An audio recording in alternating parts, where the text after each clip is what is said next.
Hello అందరికీ నమస్తే. Welcome to Sai Priya Vijay vlogs. మీరైతే ఎలా ఉన్నారు? మేమైతే బాగున్నాము. మీరు కూడా బాగుండాలని మనస్ఫూర్తిగా కోరుకుంటున్నాను. డైలీ వీడియోస్ అయితే పెట్టలేకపోతున్నాం అనమాట. ఒకరోజు గ్యాప్ ఇచ్చి ఒకరోజు పెడుతున్నాం. షార్ట్ వీడియోస్ పెట్టడానికి ట్రై చేస్తున్నాం అనమాట. కొంచెం హెల్త్ అయితే అటు ఇటుగా ఉంది అనమాట. కొంచెం కడుపు నొప్పి వల్ల అయితే పెట్టలేదు. హాయ్ చెప్పు, నువ్వు హాయ్ చెప్పావు, మంచిగా చెప్పావు. కాదు హాయ్ అంటే 8 కాలేదు, ఫుల్ ఎండ కొడుతుంది అనమాట. మొత్తం చెమటలు వస్తున్నాయి, లోపల ఉంటే అయితే ఘోరం అనమాట. నాకైతే ఎక్కువ ఆయాసము, చెమటలు పరేషాన్ అవుతుంది లోపల ఉండడానికి. నేను ఎక్కువ శాతం అయితే బయటనే ఉండడానికి ట్రై చేస్తున్నా. మధ్యాహ్నం పూటనే కొంచెం లోపల ఉంటాను అనమాట, కూలర్ వేసుకొని. ఊకే ఫ్యాన్ గాలికి కూడా చాలా కష్టం, ఇబ్బంది అనిపిస్తుంది. ఇక్కడ చూడండి, కొంచెం చల్లటి వాతావరణం, కొంచెం ఎండ కొట్టినట్టు అనిపిస్తుంది. సాయంత్రం అయితే మబ్బొస్తుంది, కానీ అయితే లేచి ఇక నా పనులు పూర్తి చేసేసుకొని బ్రేక్ చేసేసుకొని డ్రై ఫ్రూట్స్ అయితే తినేసిన. అన్నం కూర వండేది ఉన్నదనమాట. అన్నం కూర అయితే వండేది ఉన్నది. ఈరోజు అయితే టిఫిన్కి అయితే ఏం చేయలేదు. టిఫిన్ చేయాలా, మళ్ళీ అన్నం కూర వండాలంటే చాలా ఇబ్బంది అవుతుంది. ఏదో ఒక రోజు అంటే కష్టం కాదు, కానీ డైలీ చేయాలంటే చాలా కష్టం అవుతుంది. తినడానికి ఏమి ఇబ్బంది లేదు, కానీ చేయడానికే చాలా ఇబ్బంది అవుతుంది అనమాట. ఎండకి ఇంకా పరేషాన్ అవుతుంది. చాలామంది కామెంట్స్ చేస్తున్నారు డెలివరీ డేట్ ఎప్పుడు ఇచ్చారని. ఇంకా కన్ఫర్మ్ కాలేదు. రేపైతే వెళ్ళేది ఉందన్నమాట. గ్రోత్ స్కానింగ్ ప్లస్ డేటు ఇస్తా అన్నారు. ఇక పోయిన నెల పోయినాం కానీ ఇచ్చిరు, కానీ అదైతే కన్ఫర్మ్ కాదు. వచ్చే నెలలో ఇస్తా అని మేడం అయితే చెప్పింది. అందుకోసమే మీకైతే క్లియర్గా చెప్తలేను, చాలామంది అంటున్నారు కాబట్టి చెప్తున్నాను.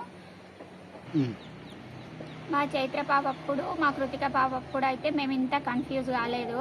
8వ నెలలోనే డేట్ ఇచ్చేసారనమాట. ఈసారి అయితే మాకు కూడా చాలా కన్ఫ్యూజన్గా ఉంది, ఎందుకు ఇలా అవుతుందో.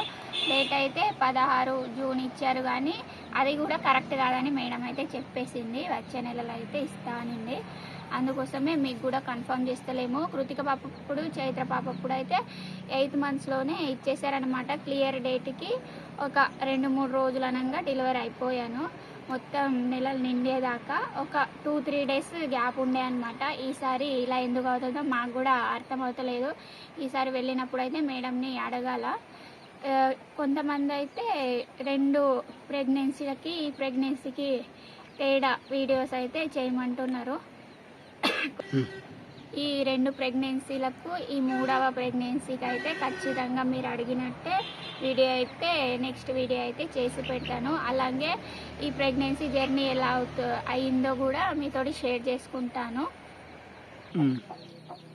ఈసారైనా వెళ్ళినప్పుడు డేట్ ఇస్తారో లేదనేది నాకు కొంచెం టెన్షన్గా అనిపిస్తుంది అనమాట. నాకైతే మంత్స్ దగ్గర పడినట్టు, అంటే 9 మంత్స్ పడ్డాయి, కానీ డెలివరీ తొందరలోనే అయ్యేటట్టు అనిపిస్తుంది. ఎందుకంటే 2 కాన్పులప్పుడు కూడా సిమ్టమ్స్ నాకు తెలిసి ఉన్నాయి కదా. అందుకోసమే 2-3 రోజుల నుంచి కొంచెం చాలా నీరసంగా అనిపిస్తుంది. అలాగే పొట్ట కొంచెం కింద జారినట్టు అనిపిస్తుంది అనమాట. అందుకే ఇలా అంటున్నాను. ఈసారి అయితే రేపైనా ఇక ఇస్తారో లేదో తెలియాలి. ఖచ్చితంగా ఇస్తారని గ్యారంటీ లేదు, అదే డేట్ ఇస్తారేమో అని అనుకుంటున్నాను. పోయినసారి అయితే మా ఆయనతోటి వెళ్ళాను కదా, ఆటోలో వెళ్ళేసరికి చాలా ఇబ్బంది అవుతుంది అనమాట. మా అమ్మతోటి వెళ్ళినప్పుడు ఏమనిపించలేదు, ఎందుకంటే ఇన్ని రోజులు చాలా ఎండ కొట్టలేదు కదా. ఈసారి అయితే బాగా ఎండ కొడుతుంది. పోయినసారి వెళ్ళినప్పుడు కూడా ఫుల్ ఎండ కొట్టింది అనమాట. ఇక ఈసారి కూడా మా ఆయనతోటే వెళ్దాం అనుకుంటున్నాను. మా ఆయన ఏమంటారో తెలియదు. మా పిల్లల్ని అయితే అమ్మ దగ్గర వదిలేసి వెళ్ళాలా, ఎండకు వీళ్ళని తీసుకెళ్ళాలంటే చాలా ఇబ్బంది, మాకే ఇబ్బంది అవుతుంది. స్కానింగ్ సెంటర్కి హాస్పిటల్కి మధ్య 1 కిలోమీటర్ గ్యాప్ ఉందన్నమాట. ఎవరిదైనా బైక్ అడిగి వెళ్ళాలా. హాస్పిటల్కి స్కానింగ్ సెంటర్కి మధ్య అయితే 1 కిలోమీటర్ గ్యాప్ ఉంది. ఈ ఎండకి అక్కడికి ఇక్కడ నడవాలంటే చాలా ఇబ్బంది అవుతుంది అనమాట. ఇక ఈ ఎండకైతే పరేషాన్ ఉన్నది. పోయినప్పుడే బాగా కష్టం అనిపించింది ఎండకి, ఈసారి కూడా అట్లానే అయ్యేటట్టుంది. కొంచెం వర్షం పడితే బాగుండు అనిపిస్తుంది. నాకైతే అంత బాగా అంటే బాగా ఇబ్బంది అనిపిస్తుంది. ఇక అన్నం ఇవన్నీ ఎక్కువ ఆకలిస్తుంది, కానీ తక్కువే తినగలుగుతున్నాను, ఎక్కువ అయితే తినట్లేదు. ఎందుకంటే కొంచెం తిన్నా కడుపు నిండినట్టు అనిపిస్తుంది. నైట్ నైట్ 2 అట్లా 1కి అయితే ఆకలి అవుతుంది. ఇక అంత నైట్ అర్ధరాత్రి లేచి తినలేము కదా. ఇక మా ఆయనకు చెప్తే నన్ను లేపచ్చు కదా, ఏదో ఒకటి చేసిస్తా అంటాడు. కానీ ఈ పిల్లలు కూడా లేచి కూర్చుంటారని నేనైతే మా ఆయనకు చెప్తలేను. ఇక పొద్దున్నే లేచి బ్రష్ చేసేసుకొని ఏమైనా తినాలి. ఇక పాలైనా తాగుతున్నా, లేకుంటే పాలు అయితే ఇన్ని రోజులు తాగలేదు.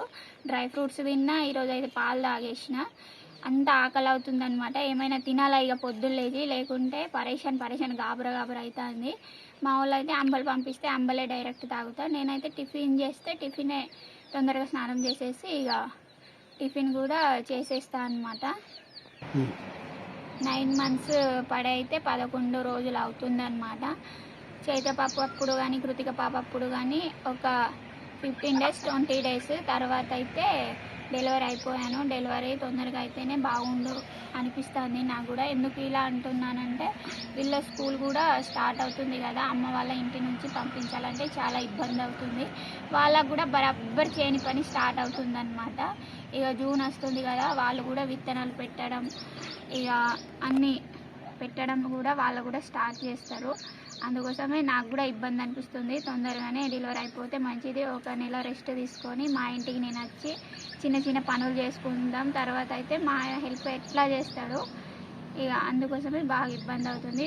కృతిక పాపని కూడా స్కూల్లో వేయాలన్నమాట. ఇద్దరిని ఎక్కడి నుంచి రెడీ చేసి పంపించాలంటే చాలా కష్టం అవుతుంది. అక్కడికైతే ఆటో రాదు, మా దగ్గర నుంచే పంపించాలా. మళ్ళీ అడ్మిషన్ చేయించాలా, కృతిక పాపని అడ్మిషన్ చేయించాలా. ఇక మా ఆయనకి ఈసారి చాలా ఇబ్బంది అవుతుంది. డబ్బులకు కానివ్వండి, దేనికైనా వీళ్ళకి బుక్స్ కొనాలా, మళ్ళీ బట్టలు కొనాలా. చైత్ర పాపకు అయితే పోయిన సంవత్సరమే బట్టలు యూనిఫామ్ కొనలేదన్నమాట. అంతకుముందు సంవత్సరంది వేసుకునింది. ఈ సంవత్సరం కూడా అదే వేసుకుంటా అంటుంది. కానీ ఇక మొత్తం కలర్ అవుట్ అయిపోయింది. ఇద్దరికి కూడా తీసుకోవాలన్నమాట. పోతావా లేదా స్కూల్కి? ఏమో లెక్క పెడతా. పోతావా? పోతా అయితే అంటుంది. కానీ ఈమెతోటే నాకు టెన్షన్ బాగుందన్నమాట. ఎందుకంటే వెళ్తుందో లేదో. అడ్మిషన్ ఫీజు అయితే ఫస్ట్లోనే కట్టాలా, ఇక వెళ్ళకపోతే అయితే వాపస్ ఇయ్యారనమాట. అదొక బాధ ఉంది. అక్కతోటి పోతావా? అక్కతోటి. నేనైతే ఆలుగడ్డ వంకాయ కర్రీ అయితే చేస్తున్నాను. వంకాయలు అయితే మా ఆయన మొత్తం ముదిరిపోయినవి తెచ్చిండు. ఇక ఆ వంకాయలు అయితే ఉడికినాయి, కానీ ఆలుగడ్డ అయితే ఉడకలేదు. రైస్ కూడా పెట్టేసిన. వంకాయ లోపల దూరం చూస్తాను నేను. నీకు తెలియదా? అంటే చిన్నగా ఉండే, చిన్నగా లేకుండే గింత పెద్ద ఏంటి. చాయ్ గంజి చూడండి. మా ఇంటికి చుట్టాలు వచ్చిండనమాట పొద్దున్నే. చాయ్ పెట్టేసిన వాళ్ళకి. చీమలు చూడండి, ఈ చీమలతోటి పరేషాన్ ఉన్నది కదా. పెద్ద చీమ వచ్చింది. కొద్దిగా చూడాలి కానీ దాన్ని చంపేస్తుంది. గ్యాస్ వాసన వస్తుంది. వాసన వస్తుంది. మేమైతే ఎవరైనా చాయ్ తాగుతలేము. ఇవి చిన్న చీమలు చూసినా ఇవి బాగా స్మెల్ వస్తాయి. మా ఊర్లో ఎక్కడ చూసినా ఇప్పుడు చీమలే. ఎండాకాలం మొత్తం చీమలే ఉంటాయి. వాటర్ నిండినాయి అయిపోయినా. నేను ఎంత దుడిచినా ఇవి పోవు. ఇక సరిపేసి కడగాల. తర్వాత ఇక్కడైతే మా ఆయన నా కోసం ఇవి నానబెట్టిండు. దోసకాయలు కూర అయితే ఉడకడానికి ఒక 10 నిమిషాలు పడుతుంది. నీళ్ళు అయితే పట్టేసిన. మా వాళ్ళకైతే స్నానం పోసేసిన అనమాట. మా ఆయన పోసిండు, నేను పోయలేదు. ఏమి చూడండి ఇక్కడ అన్నం ఏమని ఈరోజు టిఫిన్ చేయలేదు అయితే మొక్కుకుంటాను. ఏమైంది? ఖరాబ్ అయితే డ్రెస్ ఖరాబ్ అయితే. డ్రెస్ చూపెట్టావు. వాళ్ళ అక్కకే పోతుంది. చేతి పాప అయితే షాప్లో కూర్చుంది, స్నానం చేసేసింది అనమాట. చాలామంది ఏమంటున్నారంటే డెలివరీ డేట్ ఎప్పుడు ఇచ్చారంటున్నారు. ఇంకా మాకు కూడా కన్ఫర్మ్ కాలేదు. ఒక డేట్ అయితే ఇచ్చారు, కానీ చెమటలు చూడండి బాగా కారుతున్నాయి అన్నమాట. ఫుల్ వేడైతుంది అసలు. అటుపోదా, అటు కూర్చుందా. కూర అయిందా? అవుతుంది. ఒక 10 నిమిషాలు పడుతుంది. మా కోళ్ళు పిల్లలు చేసిన ఇంత ఎండకైనా గ్రేటే అనుకోవాలా. చూపెడతారండి మీకు.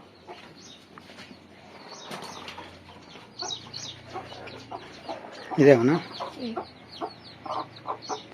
4 చేసినాయి కదా.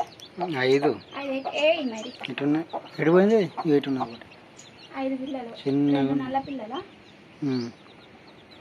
ఒకటి వైట్. నేనైతే ఈ ఆలుకు జల్లుతలేదనమాట. పెండ కూడా దొరకడం చాలా కష్టం ఈ ఎండాకాలానికి. మా ఆయన నీళ్ళు వేస్తున్నారు కానీ మొత్తం